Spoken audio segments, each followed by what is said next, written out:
घर में आज अजीब सी खामोशी थी। हर कोई सामने से शांत दिख रहा था, लेकिन अंदर ही अंदर बहुत कुछ चल रहा था। वसुधा को कई दिनों से लग रहा था कि कुछ तो गलत है। चंद्रिका का बदला हुआ व्यवहार, उसकी मीठी बातों के पीछे छुपी ठंडक और बार बार बातों को घुमा देना, यह सब वसुधा के दिल में सवाल पैदा कर रहा था। वह चाहकर भी किसी से खुलकर कुछ कह नहीं पा रही थी, क्योंकि उसके पास कोई पक्का सबूत नहीं था। लेकिन एक औरत का मन अक्सर सच को पहले ही महसूस कर लेता है, और वसुधा का मन भी बेचैन था। देव भी चुपचाप सब कुछ देख रहा था। उसे कई बार लगा कि चंद्रिका की बातें आपस में मेल नहीं खा रहीं। कभी वह कहती कुछ और थी और थोड़ी देर बाद उसकी बात बदल जाती थी। देव ने इन बातों को नजरअंदाज नहीं किया। उसने खुद से सवाल किया कि क्या चंद्रिका जानबूझकर घर के माहौल को बिगाड़ रही है। वहीं दूसरी ओर चंद्रिका अपने खेल में पूरी तरह डूबी हुई थी।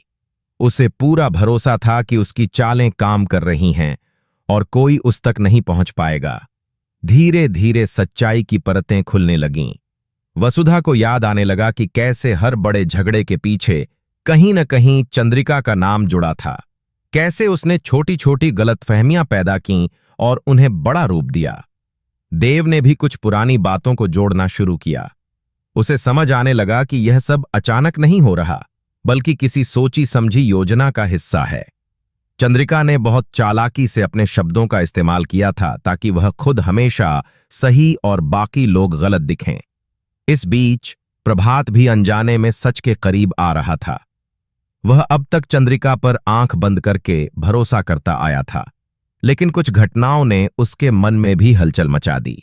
एक बात जो पहले उसे मामूली लगी थी, अब उसे सोचने पर मजबूर कर रही थी। वह खुद से पूछने लगा कि क्या वह किसी के बहकावे में आकर गलत फैसले ले रहा है। घर का माहौल भारी होता जा रहा था और हर किसी को लग रहा था कि कोई बड़ा तूफान आने वाला है। चंद्रिका को लगा कि उसका खेल पूरी तरह सफल है। उसे भरोसा था कि प्रभात कभी उस पर शक नहीं करेगा, लेकिन उसे यह नहीं पता था कि सच ज्यादा देर छुप नहीं सकता। वसुधा और देव दोनों ही अंदर से डर रहे थे कि अगर यह सच्चाई सामने आई तो रिश्तों पर गहरा असर पड़ेगा। फिर भी वे जानते थे कि सच का सामने आना जरूरी है, चाहे उसकी कीमत कुछ भी क्यों न हो। वह पल आखिर आ ही गया जब प्रभात ने चंद्रिका से सीधे सवाल कर लिया। शुरुआत में चंद्रिका ने हमेशा की तरह बात को घुमाने की कोशिश की। उसने खुद को मासूम दिखाया और दूसरों पर ही शक डाल दिया। लेकिन इस बार हालात अलग थे। प्रभात के पास अब कुछ ऐसी बातें थीं जिन्हें नजरअंदाज करना आसान नहीं था।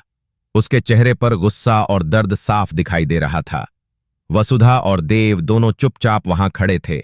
उनके दिल तेजी से धड़क रहे थे। जैसे जैसे सवाल बढ़े, चंद्रिका की आवाज में घबराहट आने लगी। एक पल ऐसा आया जब उसकी ही बातों ने उसे फंसा दिया। वही शब्द जो उसने कभी चालाकी से इस्तेमाल किए थे, अब उसकी सच्चाई खोल रहे थे। प्रभात की आंखों में विश्वास टूटने का दर्द था।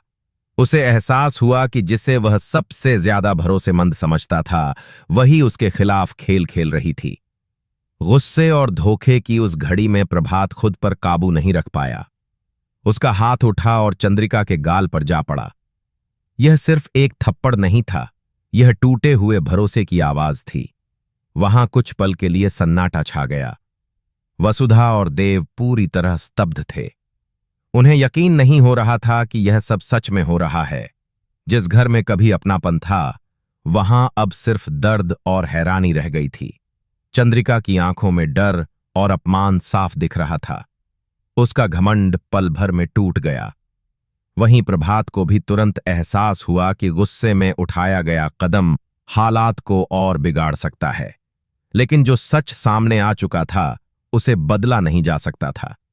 वसुधा के मन में कई सवाल थे। क्या वह प्रभात को माफ कर पाएगी? और क्या यह परिवार फिर से जुड़ पाएगा? देव भी सोच में डूबा हुआ था। उसे लग रहा था कि यह अंत नहीं, बल्कि किसी और बड़ी सच्चाई की शुरुआत है। चंद्रिका का खेल उजागर हो चुका था, लेकिन क्या वह इतनी आसानी से हार मान लेगी? इस सवाल के साथ कहानी एक नए मोड़ पर आ खड़ी होती है, जहां हर रिश्ता परीक्षा से गुजरने वाला है।